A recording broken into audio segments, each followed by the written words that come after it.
ఏ దిక్కు లేని ఒక అమ్మాయిని నేను పెళ్లి చేసుకున్నానని అందరూ మాట్లాడుతున్నారు. ఇక మీద నేను అక్కడికి వెళ్ళను. నాకు పిల్లలు పుట్టే వరకు నేను అక్కడికి వెళ్ళను. ఈ కాలంలో ఇవన్నీ ఒక సమస్యలే. డాక్టర్ రాజలక్ష్మి నాకు పర్సనల్గా తెలుసు. The best gynaecologist in city. నేను కాల్ చేస్తాను, మీరిద్దరూ వెళ్ళి కలవండి. That's all.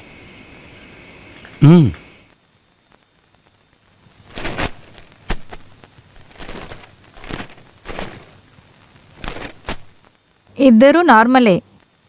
చాలా రేర్గా నార్మల్గా ఉన్న వాళ్ళకు కూడా కొన్ని సందర్భాల్లో లేట్ అవుతుంది. 10-15 సంవత్సరాలు వెయిట్ చేసి పిల్లలు పుట్టిన ఎన్నో కేసులున్నాయి. మీరు మనస్ఫూర్తిగా దేవుని దండం పెట్టుకోండి. ఇంకా కొన్ని రోజులు వెయిట్ చేయండి. కావాలంటే ఆర్టిఫిషియల్ ఇన్సిమినేషన్ ట్రై చేయండి. తర్వాత రిపీటెడ్గా అబార్షన్ జరిగిన అమ్మాయిలకి ఇలా జరిగే అవకాశం ఉంది. కానీ అలాంటి ఒక హిస్టరీ నీకు లేదు కదా. ఎనీవే, ఇప్పటికీ నీకు మందులు రాసిస్తాను, దాన్ని వాడండి. Well it is, wait and see.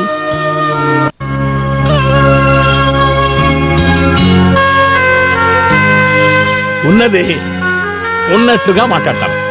నా కూతురు సూసన అమ్మాయి చాలా అందంగా ఉండడం వలన తను పనిచేసిన అన్ని క్యాంపుల్లోనూ లెఫ్టినెంట్ నుంచి పెద్ద పెద్ద ఆఫీసర్లు అమ్మాయిని చూడడానికి వచ్చారు. జరిగిన విషయం వివరంగా చెప్పాలంటే చూసిపోయిన వాళ్ళు మళ్ళీ రాలేదు.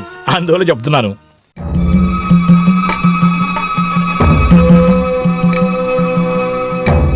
ఎంతో మంది చేతులు దాటిన స్వప్న సుందరి బండిని మెయింటైన్ చేయడం నీలాంటి వ్యక్తికే సాధ్యం. గర్భసంచి ఉంటేనే కదా పిల్లలు పుట్టడానికి. ఇలాంటి అమ్మాయిలు చాలా మందితో కలిసి అదంతా పోగొట్టుకునే కదా వస్తున్నారు. మన కుటుంబంలోకి వేరే జాతి అమ్మాయిని పెళ్లి చేసుకొని తీసుకొచ్చావు చూడరా, అప్పుడే పరువు పోయిందిరా. అందరి ముందు అవమానపడిపోయాం. మళ్ళీ అవమానం జరగనివ్వకు. రిపీటెడ్గా అబార్షన్ జరిగిన అమ్మాయిలకి ఇలా సాధారణంగా జరుగుతుంది. కానీ అలాంటి ఒక హిస్టరీ నీకు లేదు కదా. అటువంటి హిస్టరీ ఉంటేనే ఇలా జరుగుతుంది.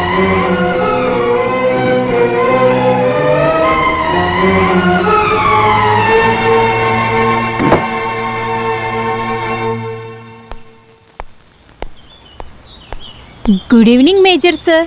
Good evening. ఏమైంది? ఒక చిన్న ప్రాబ్లం సరైపోయింది. సూసనకి ఏదైనా విశేషమా? ఏం లేదు. సూసన అదృష్టవంతురాలు. నాకులాగే సాధారణమైన నర్స్. ఆఫీసుల మీద ఆశపడతాం. దానికి కొన్ని విషయాలు చేయాల్సి ఉంటుంది. చివరికి సాధారణమైన వాళ్ళని పెళ్లి చేసుకోవాలి.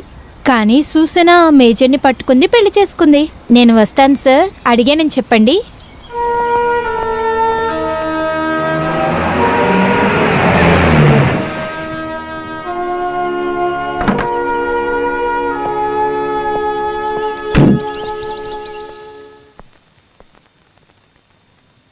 ఏవండి, వీరు నాన్నగారి క్లోజ్ ఫ్రెండ్. I'm major డిక్రోస్.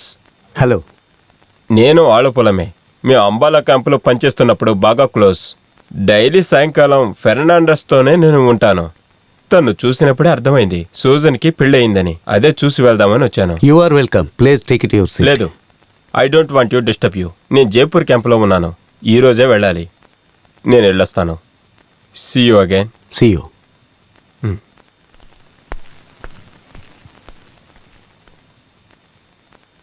ఈయన ఎవరని చెప్పావు? నాన్నగారి క్లోజ్ ఫ్రెండ్. అంబాల్ హాస్పిటల్లో నేను వర్క్ చేస్తున్నప్పుడు వీరు కెప్టెన్. అప్పుడప్పుడు ఇంటికి వస్తూ ఉండేవారు నాన్నని కలవడానికి. నాన్న ఫ్రెండా? ట్రక్ డ్రైవర్కి కెప్టెన్ ఫ్రెండా? ఒక బాటిల్ సరుకు, కొంచెం డబ్బు ఇస్తే మీ ఇంటికి ఎవరైనా రావచ్చు కదా. ఆలపులలో ఉన్నప్పటి నుంచి వీరు బాగా తెలిసినవారు. పొజిషన్ చూసుకొని స్నేహం చేయలేదు. ఓహో, బాగా పాత ఫ్రెండా? బంధాన్ని మర్చిపోలేక వచ్చాడా? చూడు, ఒకటి చెప్తున్నాను విను. ఫ్రెండ్ అని చెప్తూ పాత కథలన్నీ తీసుకుని ఇటువంటి వాళ్ళందరూ రావడం నాకు బొత్తిగా ఇష్టం లేదు.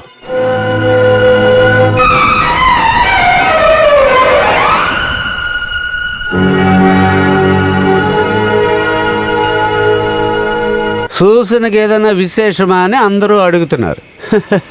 సూసనకి విశేషం ఎలా ఉంటుంది? నా ప్రశ్న ఇప్పుడు అది కాదు. ఇంతకుముందు విశేషం వచ్చిందేమో అని. ఢిల్లీ, ఆదంబూర్, అంబాళ, బెంగళూరు ఇలా అన్ని సిటీలు తిరిగిన తర్వాతే కదా ఇక్కడికి వచ్చి చేరింది. The great truck driver Fernandes కూతురు సూసన అనే అందమైన నర్సు. ఇప్పుడు ఆ పాత ప్రేమికులంతా ఇక్కడికి వచ్చి వెళ్తున్నారు. మిలిటరీ వాడికి ఏది పొందాలన్నా ఒక థ్రిల్లే. దొరికిన తర్వాత అది సరిలేదని తెలిస్తే తర్వాత అంతా కుప్పే అనిపిస్తుంది. అది ఏదైనా సరే కుప్పే అనిపిస్తుంది. నేను ఒప్పుకుంటాను, కానీ యుద్ధంలో చివరి వరకు పోరాడి గెలిచింది ఎందుకు పనికిరాని చెత్తదైతే దాని గురించి అందరూ ఇలాగే మాట్లాడుకుంటారు. ఇటువంటిది ఏదో ఆఖరిగా వస్తుందనే నేను వద్దని చెప్పాను. కానీ నువ్వు ధైర్యంగా ఎదిరించి మాట్లాడినప్పుడు నీకేదో పెద్ద మనసుందనుకున్నాను. ఇప్పుడు ఏది అర్థమవుతుంది. రాజన్న, నేను ఒకటే చెప్తాను. సూసన్న పుట్టి పెరిగిన వాతావరణం బాగుండకపోవచ్చు, but she is a perfect woman, a respectable woman. ఈ పతివ్రత ఆడవాళ్ళ గురించి నువ్వు నాకు చెప్పక్కర్లేదు. నేను చూసిన 100 మందిలో నువ్వు ఒక్కరినైనా చూసావా? అదే ఇప్పటి మీ సమస్య. మీరు ఇంతకు ముందు జీవితంలో చేసిన తప్పులే మిమ్మల్ని ఇప్పుడు వెంటాడుతున్నాయి. మంచి మనసు గల ఆడవారు కూడా ఈ లోకంలో ఉన్నారు Rajanna. Sorry, I don't believe it. ఏదేమైనా ఇలా చేసుండకూడదని ఇప్పుడు అనిపిస్తుంది. ఒక లెక్కలో చూస్తే తను ప్లాన్తోనే నన్ను ట్రాప్లో పడేసింది. Will you please stop it? నేను ఇంకా ఇక్కడ ఉన్నానంటే మీకంటే చెడ్డవాణ్ణి అవుతాను. Good night. Good night. Nurse గురించి మాట్లాడితే డాక్టర్కి నొప్పి పడుతుంది. గొప్ప స్నేహం. పవలా సార్ వస్తున్నా.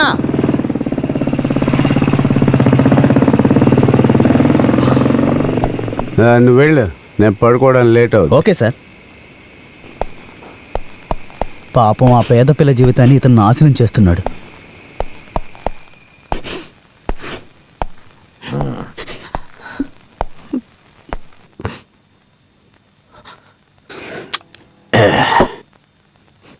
ఎందుకు ఏడుస్తావు? ఇంక మీద నన్ను ఫుల్ చేయాలనుకోకు.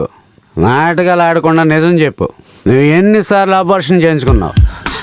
దానివల్లే నీకు కడుపు రావడం లేదు. నేను ఈ తప్పు చేయలేదు. తప్పు చేసినా క్షమిస్తాను. నేను ఎన్నో తప్పులు చేశాను. కానీ నాకు బిడ్డనివ్వలేని నువ్వు భారీగా నాకు వద్దు.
చేసిందంతా తప్పని నేను అర్థం చేసుకున్నాను.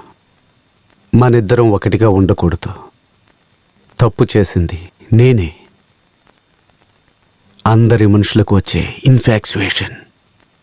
ఇక మీదైనా తప్పుని సరిదిద్దలేదంటే నేను నీకు చేసేది వంచనే అవుతుంది.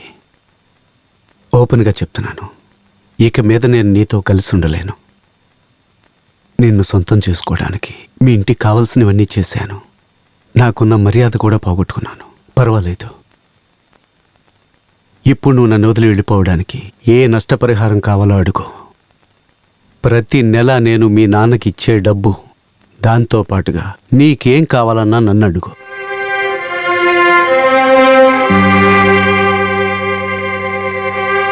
మిమ్మల్ని పెళ్లి చేసుకోవడానికి ఒప్పుకున్న ఆ రోజు నుంచి నా దృష్టిలో నాకున్న దేవుడు మీరే.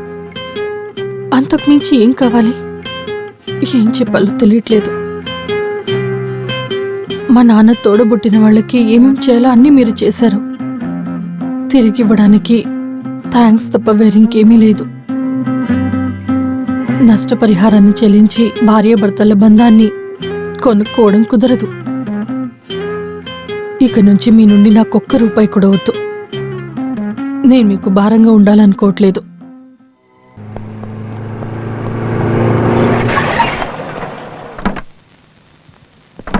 సార్, బాబాయ్ ఫోన్ చేశారు. అమ్మకేదో సీరియస్ అట. ఇద్దరిని వెంటనే బయలుదేరి రమ్మన్నారు.